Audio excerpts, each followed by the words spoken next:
And everybody, Ichi Nissan. For AEW News. So we see here AEW Full Gear. Tickets are on sale. 6,265 tickets are sold. That's on November 22nd. So I think a stronger show than WrestleDream.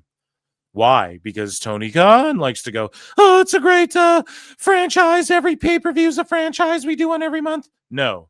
Even the sickos, even the diehard AEW fans are showing you that. They don't give about WrestleDream and all this. But like Full Gear is a staple, Double or Nothing, you know? Tony Khan should do 4 pay-per-views a year, one every 3 months. He should do one TV special, like a September to Remember or a November to Remember, whatever the fuck he wants to do, one every month. But it's like just on Dynamite or whatever. And it's just Dynamite, but 3-hour show called September to Remember, whatever, and then reduce. And then he should run like indie shows that just go on YouTube. And I keep pitching great ideas. This doesn't want to listen, but it is what it is. I'll still date you, Tony. You're still a cutie. So AEW stars joined the Jaguars on the sidelines for tonight's game against the Chiefs to help kick off homecoming week. And let's take a look here at Harley Cameron. They have her out there doing everything. Yes, guys, it is I, Harley Cameron, and guess where I am? I'm at Autobar. Just kidding. I'm at the Jags game. Jacksonville Jaguars versus the Chiefs tonight. I've got my jersey on, as you can see. And the Jaguars are kicking ass, I'm hearing, and people are like, I wonder if Tony Khan's going to fall off of like AEW duties and be more focused in the Jags because they're victorious and shit. So far, how many games have they won? What's their record? How is their preseason? Chat me up, chat. Here, everybody's feeling the run, and what a better way to start off the week. We've got a huge week this week. We're at Daly's Place Tuesday and Wednesday, and tonight we're about to take it home here. Jacksonville Jaguars, go team! Ooh. Jaguars. I know, it's a Jaguar. A dingo and a Jaguar. She's just cute as a button. Fuck's sakes.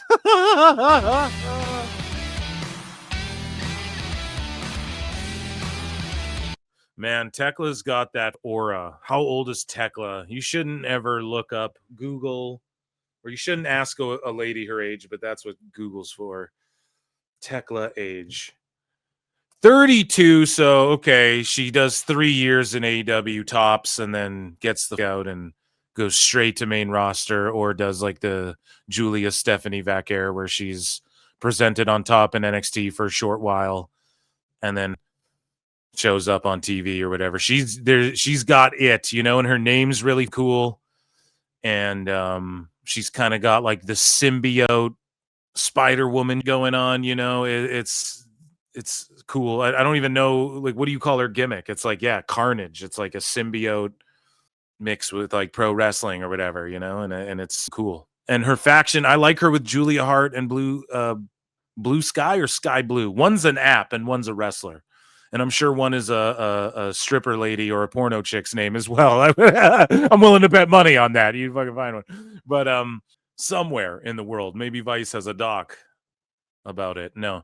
But yeah, she's got the aura, man. And I want to see her in WWE one day. The Big Show. And then, of course, just stars.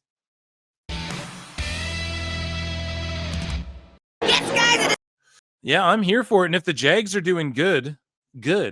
And if Tony Khan is hands off of AEW more and doing more Jaguar stuff, maybe that's a good thing too.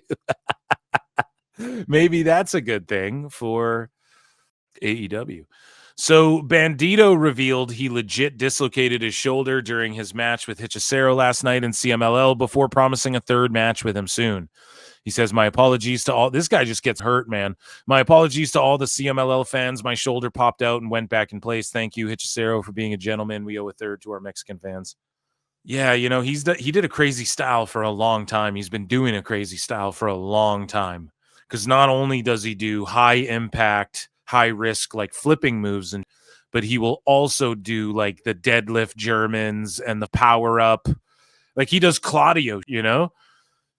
or like for his stature, maybe not as impressive as Claudio, but for his stature, like he'll just power guys up and hoist them up and fucking flip them around. And especially in Ring of Honor, like I think he was one-hand gorilla pressing dudes and shit.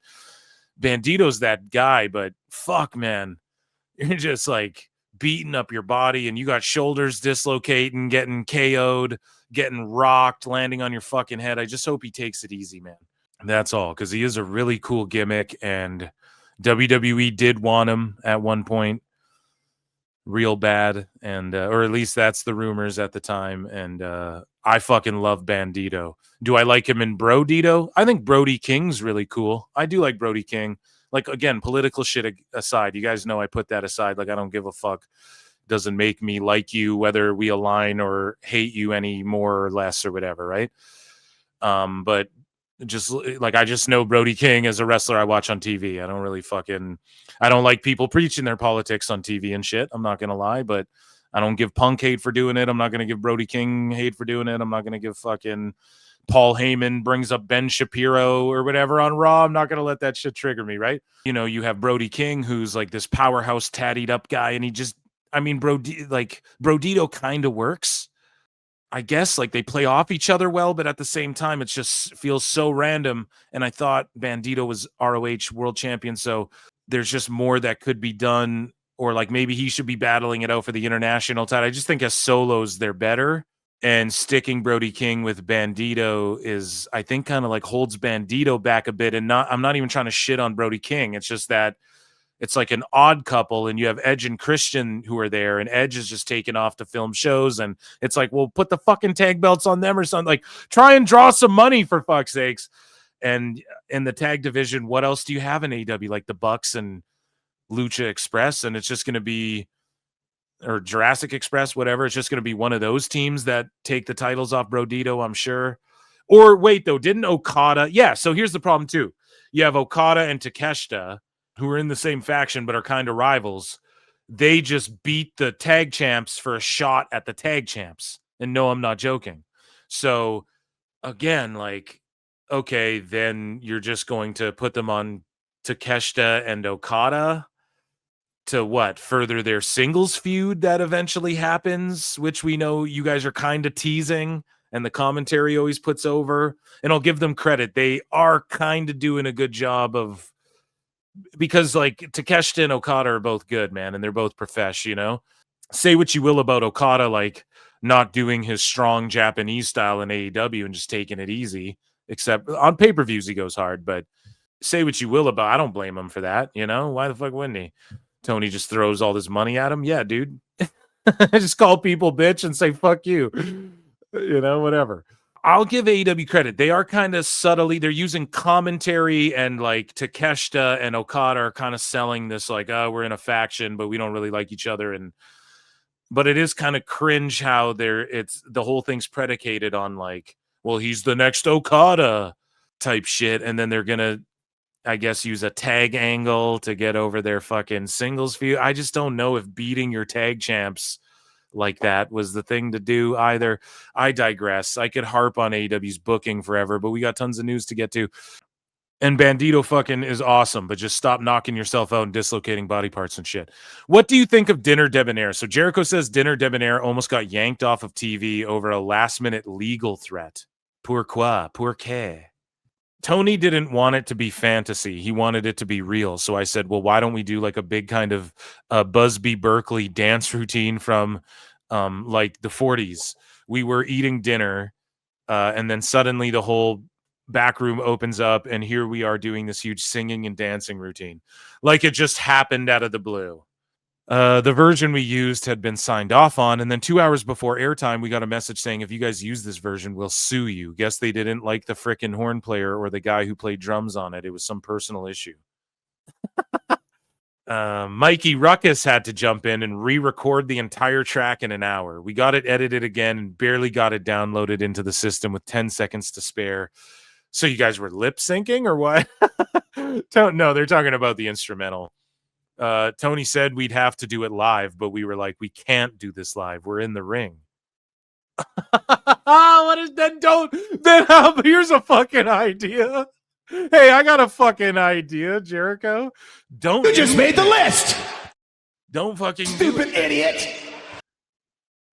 Holy shit, man. So I still say, and I say this completely serious, one of my favorite moments ever in pro wrestling was Vince McMahon singing Stand Back at the Slammy Awards in 1987. Right, but oh my God.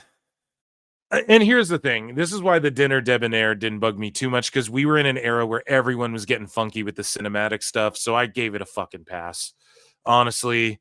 But it was just so fucking cheesy and bad. But Dinner Debonair was the next generation version of something like that. You probably won't see something like that again because no one would ever want to take that kind of risk now. But in the pandemic, there were really no rules, so we could just try stuff. It's like saying that fucking... And here's the thing, that Vince thing wasn't so great either. I mean, it is in hindsight. Or if you like grew up a WWF Ubermark fan, which you know Jericho did being from New York and like Winnipeg and shit. But yeah, it's like comparing a fucking... This Papa Roach song was like which band came for? I was going to butcher the analogy. This Papa Roach song was like that version of that Nickelback song or whatever. Just name two shitty bands. It's like, well, were either of them good though? Was the original thing you're fucking referring to even good that Vince did? I don't know. Maybe in like hindsight, it's like the Freddy Krueger movies. I'm rewatching all the Nightmare on Elm's. Like, they're overall shit. Let's be honest. Everyone's like, oh, the third one's the best. Yeah, it's pretty shitty though, realistically, when you break it down. But it's like good because it's campy, it's like culty, it's iconic, you know? But overall, it's like, damn, the Halloweens were way better. Even a lot of the Friday the 13th were way better than these Freddys, you know? Either way, you look back on them fondly. So maybe you look back on that SummerSlam thing fondly, but I don't know if that's like a thing you want to try and replicate. Dynamite, November 19th in Boston, Mass. 1,800 tickets distributed. They're set up for 2,500. So again, people will say, this is in bad faith. You're just an e-drone just because I'm reading numbers and saying, well, that's kind of shitty, but I just did it for WWE and I shit on the SmackDown ratings, but I talked about how their attendances are through the fucking roof, which matters way more for a live touring show. Speaking of touring, Booker T's been on SmackDown. He's been doing commentary on NXT. TNA's been sliding through, and he had this to say about Jade Cargill. He said that she never had a the best guys, Tony Khan. She never had a memorable match in AEW. And this comes off the back of Booker T saying that Jade is coming off the back of a fucking AEW run, which people jumped down his throat for that. It just wasn't that memorable, and she hasn't been in WWE that long. And I know people want to say, like, well, she's been there for a long time. It hasn't been that long, and she hasn't done anything that memorable. Like, yes, Bianca and her tag title win was cool, but I don't know if it was like that memorable. I mean, I guess it kind of was, but Jade has a lot more in her to give on her own merit and not like being under the wing of Bianca. And Booker T's calling NXT. He's not there on Raw and SmackDown every week, so he's just calling it like he sees it. And people are just looking to jump on Booker T all the time, and it might be because they think he gives ass takes, and maybe he does. Maybe he does. Maybe that is an ass take to say she just came from AEW or whatever the fuck, but I mean, how far has she really come since being in AEW? But yeah, he says she never had a memorable match in AEW. I'm trying to think of one. The Shaquille O'Neal one is memorable, but only because Shaq got shoot mad at Tony Khan for that. The best guys, Tony Khan. Wrestling's not fake! He did get shoot mad over that whole fucking going through the table and all that shit. And I don't know. I guess that match was memorable because it was her debut. The moment with Brand, but again, how much of that is because it was Shaq and Cody Rhodes and Brandy Rhodes falling out before the match, and then everybody saying, "Okay, what can this Red Velvet do?" And then you of course had the Brandy Rhodes Jade Cargill moment, but otherwise I'm trying to think, like, honestly, and this isn't a joke, this isn't me just fucking blowing Ren Sinclair, because I'm a huge fan of Ren Sinclair, FKA Maddie Renkowski, but Maddie Renkowski did some memorable shit, in my opinion, just being like a sicko watching AEW at that time. It was during the pandemic and shit, and Renkowski was super. I felt like her gear was really memorable, and she had really long hair at the time that like went down to her fucking ankles, I want to say. And she would wrestle like job matches, and she kind of aligned with Jade, and then Jade squashed her and shit. That was cool. I always like that, and I like the baddie section, but I'm trying to think of like a match where it's like, whoa, Jade, that was real memorable. I don't know if there was any other than the Shaq one, which was her debut.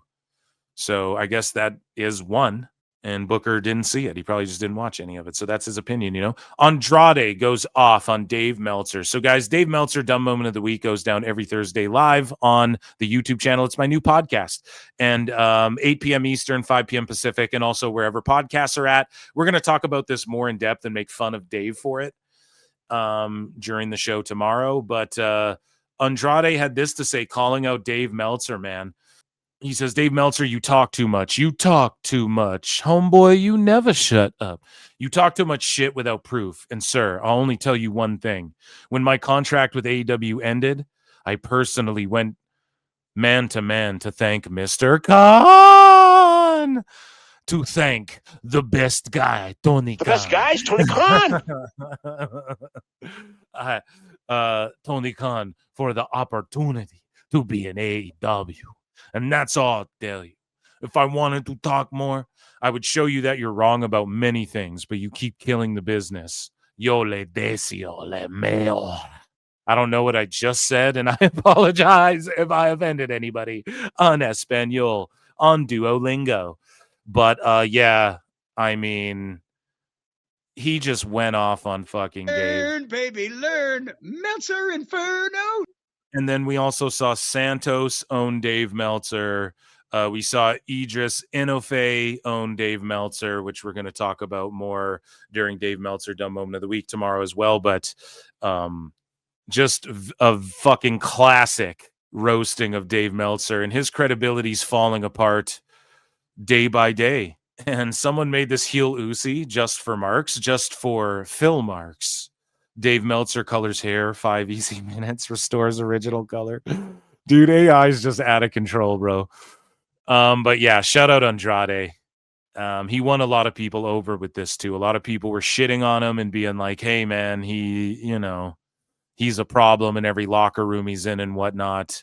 And I mean, I agree. Like, not that he's a problem. I'm not saying that. I'm saying I agree with he is the common denominator here. Why? Well, because he's been seemingly unhappy in AEW and unhappy in WWE, and then unhappy in it.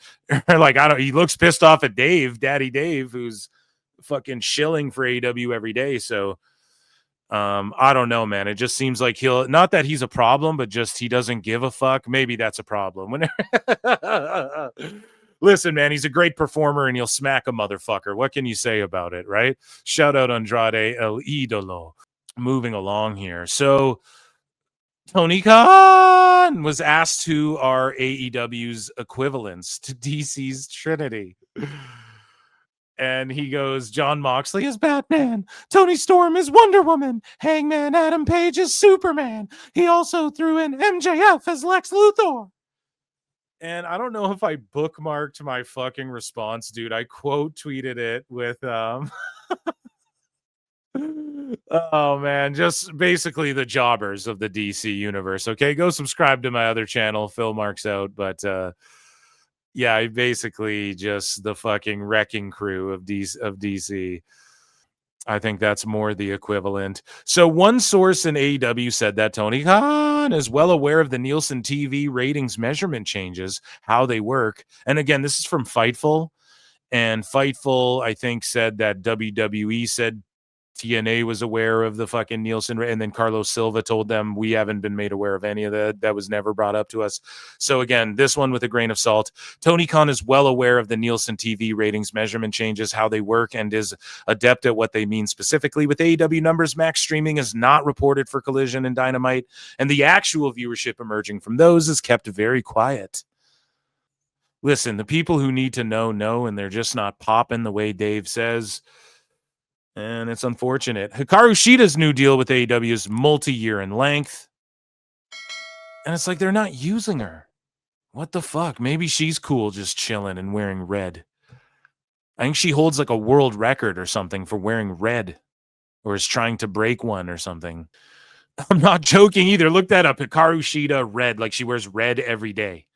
Or like she used to. It's something. There's like a name for it. It feels like, so Tony Khan had this to say, it feels like a pay-per-view week here in Jacksonville. And they filmed Homecoming. Or no, that's on Saturday. And we can take a look here. Ibushi versus Josh Alexander. A mixed trios match. So now playing catch-up to WWE. Eddie Kingston versus the Beast Mortis. Caster and Bowens. And again, Kingston will just be on Collision as long as Andrade is over on Dynamite. Caster and Bowens against Big Bill and Brian Keith, because I guess that's a team still. Ty J's in action. And then you have a trios match, the Triangle of Madness against Statlander, Storm, and Harley Cameron. Fucking brutal, man. Tony's a brutally bad booker. How's that for an alliteration? Dynamite. October 29th. They're set up for 3,600 people. They've sold 1,360 You tickets. what? Fuck, man. Fuck, dude. That's coming up. It's like 3 weeks away, man. Bloody hell. I've been watching Gordon Ramsay Kitchen Nightmares as well when I go to sleep. WrestleDream comes to you live on HBO pay-per-view, blah, blah, blah. It's on Max. And Hangman Adam Page has taken on Joe because they need Joe to try and boost a fucking rating and do an attendance for them. Statlander versus Storm in a title rematch. Stat will defend it, man. Either way it goes, it's just they did this one too quick. If you're going to shock everyone and take the belt off Storm and put it on Stat, don't fucking have Stat just beat Storm again or lose already. And then you have Moxley versus Darby in an I Quit match. And it's like, I'm about to quit AEW. Stupid idiot. I'm about to quit watching this fucking show. More of this shit. I thought Moxley lost to Hangman. More of this shit. Holy fuck. And then, yeah, that's what's going on. Shout out Samoa Joe, fucking, and Tony Storm, team on their back. Lacey Lane, Kayden Carter, is in AEW, and she showed up to answer Mercedes Moné's challenge, and she lost to Mercedes Moné, as we knew she would. And it's like, again, what's the why didn't he make a play at KC2 and get them to help establish their new women's tag team division that Tony Khan just fucking created, right? Instead, he just brings Lacey Lane in, and then she jobs to Moné. So what does that do for anybody? And then the last people saw of Lacey Lane on TV, which it was more people saw her than saw Mercedes Moné on TV last. Really think about that. Lane's last tag match in WWE was seen by more fucking people than Mercedes Moné's any match in AEW. And she's one half of the jobber tag team. And she fucking takes Moné to the limit pretty much. I just don't know what they're thinking. AEW's HBO Max simulcasts are not counted in Nielsen TV ratings, even under the new methodology, WBD says. Of course they're fucking saying that. Of course it isn't. We already knew that. Jesus Christ. But it's just funny that they make that clear, huh? And WBD says, so this is according to Wrestlenomics, the Brandon Thurston. So Warner Bros. Discovery confirmed Monday that AEW's live simulcasts on HBO are not included in Nielsen's measured television audiences or Dynamite Collision. In an email to WrestleNomics responding to our inquiry, a WBD spokesperson said that despite Nielsen's recent transition to its new big data plus panel methodology, nothing has changed in terms of what is baked into their numbers from the WBD side of things. The spokesperson said AEW's Dynamite and Collision linear viewership information reported by Nielsen still doesn't include fucking HBO Max streaming viewership. All right. So let's move along here. Just announced next Wednesday will be an AEW Dynamite, AEW Collision back-to-back 3-hour special. So let's run through it here. Collision's doing Rampage numbers. They canceled Rampage, so why wouldn't they cancel Collision, stupid idiots? Why would this fucking dummies? Yeah, why would this show not get canceled? They're doing Rampage numbers. So let's go back to and probably I'm sure chat will pull my card and give me more examples over the last like 2 months. But if we just go back to September, 17? When was September to Remember? 3-hour special. The week after that, 2.5 hours special with an overrun or whatever. Or that was like 2 weeks ago, right? September to Remember was 3 weeks ago? Yeah, so 2 weeks ago, 2.5 hour with an overrun. Then we got this last week was 2.5 hour with an overrun as well. These shits are going like 2:45, man. And then now we're getting another 3-hour live Collision special. Like I'm telling you, man, they're scared of Thursdays now, and that's where they were testing Collision a little bit. And I'm telling you, they're going to try and make Collision, instead of canceling it, they're going to move it, Brian. So then it's still a W. They'll still spin it as a W for AEW. And they'll be like, well, Collision's technically its own thing. And then we'll see those fake quarterly charts that Tony Khan put up. Oh, this quarter we're doing better than the last. We'll see the same shit for Collision. And the ratings will say, oh, it's done the best it's done in fucking 2 years, Brian. But really, it's on Wednesday now and not Saturday and shit. That's what they're going to do. To fuck around and still play games with my heart, with the ratings and shit. And then what they'll do is they'll isolate the 2 hours of Dynamite so it doesn't take the total number down. And then folks like Switchblade and whoever, Brandon Thurston, will have to come in, like do that themselves. Raj Giri will come in and then do here's the 3-hour number and then here's the 2-hour number. I could totally see them doing that. 100%. And then eventually once Collision's just canceled, that's when Dynamite just gets to play with we'll go 2.5, we'll go 2:45, we'll go 3. I'm telling you, man, they're already giving them 3-hour slots. I've been calling this for a long time. And then Dave will be able to spin it. The infamous Meltzer spin, and I'm 10 steps ahead of these fucking losers. It's cold. I got to shut my window. I'm shivering a little bit. I'm not gonna lie. It's fucking getting frosty out here down this road up here in Canada there, buddy. So, yeah, man, another 3-hour one. So next Wednesday, chat, we'll be hanging out. You'll be hanging out with Uncle Phil here for 3 hours. You know what I'm saying? Minimum for Dynamite. WrestleNomics has this to say: AEW's HBO Max, whatever. We just went over that. Sorry. Switchblade said Max is a different platform to TBS. Nielsen has always measured each platform in a simulcast separately. With the new big data, TBS numbers should include streaming viewers from the TBS app or anyone streaming through stuff like YouTube TV or Sling or whatever. I will DM Switchblade and pick his brain about this tweet in particular. Right? So with the new big data, TBS numbers should include streaming from TBS app or anyone streaming through stuff like YouTube or Sling or whatever. And so now it's a bigger sample size. And that's why Dave's melting down, because it's a bigger sample size and all the ratings are lower for everybody. That's my understanding anyways. If I'm fucking that up, I'll get a DM with someone correcting me, I'm sure. But, yeah, so it should include TBS app. That's not HBO Max. So I'm curious. They should just start releasing the fucking. We'll see them when Paramount swoops in. We'll figure it out. Speaking of figuring it out and poor numbers, AEW advertised Fight Forever during Title Tuesday tonight with a new art cover. The game will be free. I looked the other week because it's always recommended to me because I like pro wrestling games. And so on my Xbox, whatever the fuck, Fight Forever is always recommended to me. And it's always still like 60 or 70 bucks Canadian. Okay. And this game shit the bed, lost them ungodly amounts of money.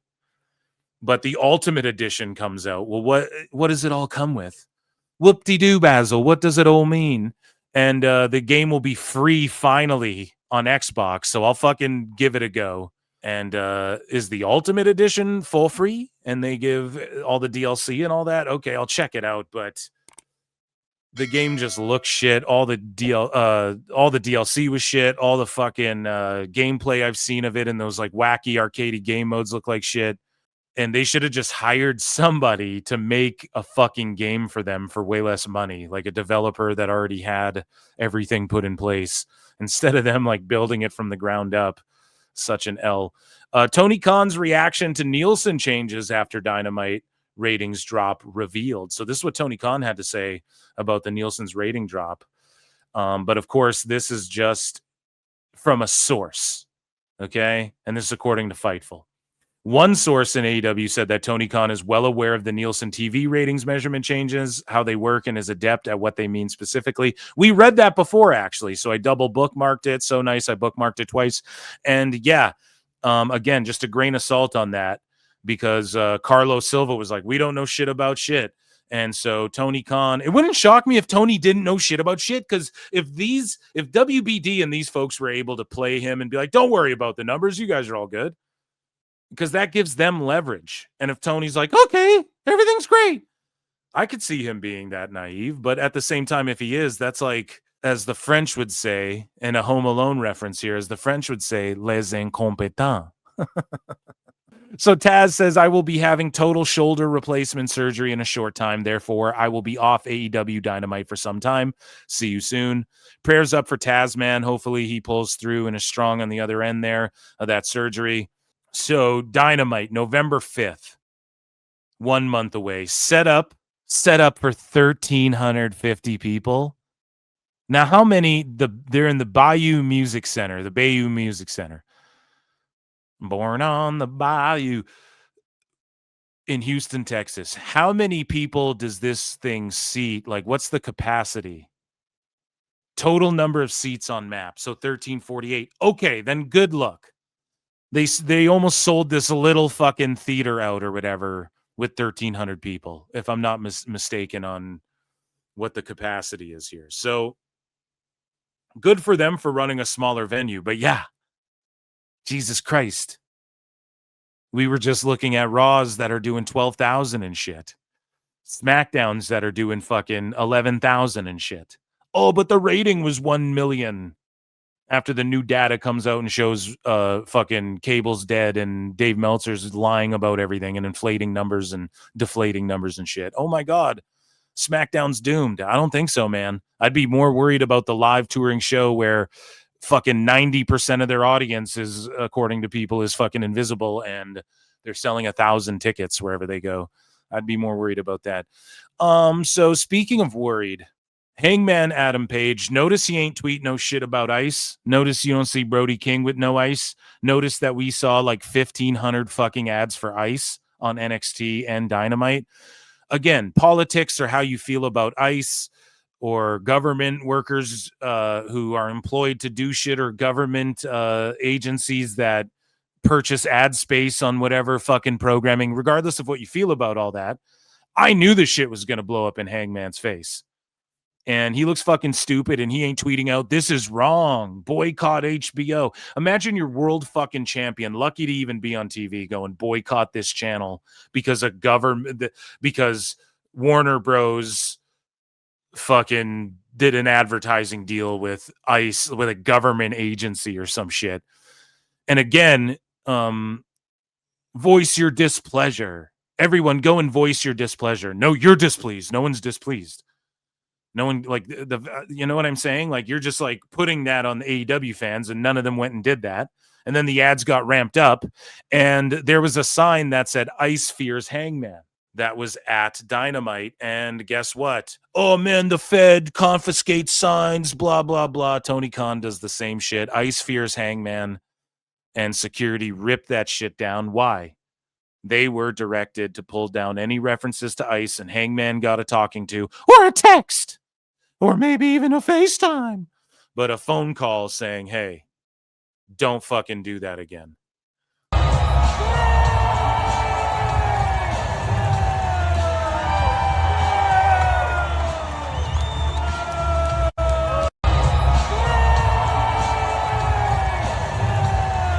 Oh, what? But Hangman's in the ring. Didn't you know what he said?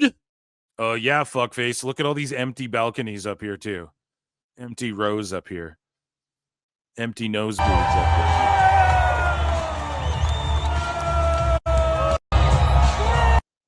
It's just funny to see all, like, the Fed, they control, they rip down signs, can you believe? And then AEW does the same shit. Vince McMahon, he spread so thin, the creative shit, can you believe? Tony Khan does the same thing.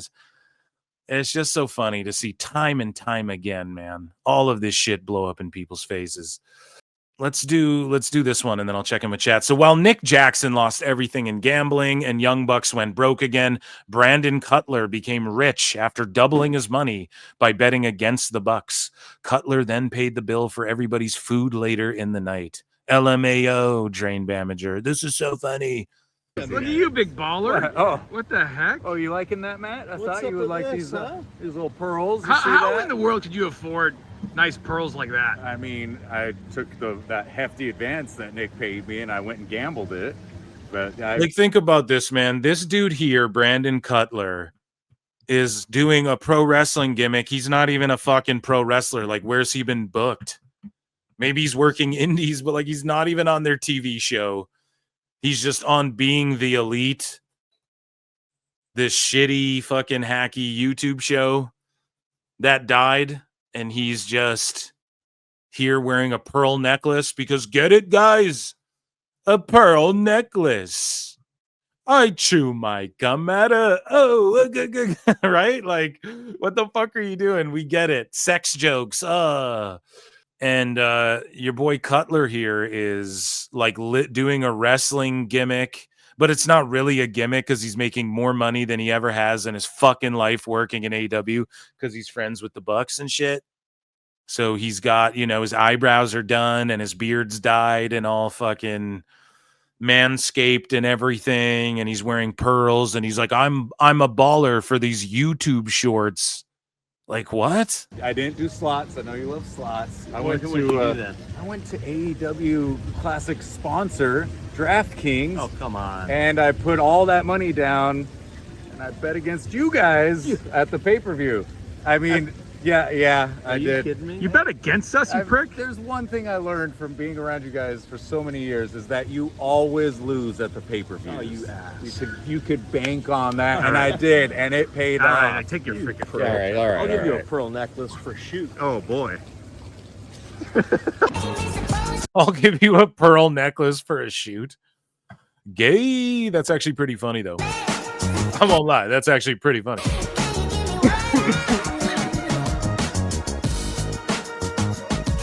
And then they're, I don't know, sniffing fucking noodle bowls or something.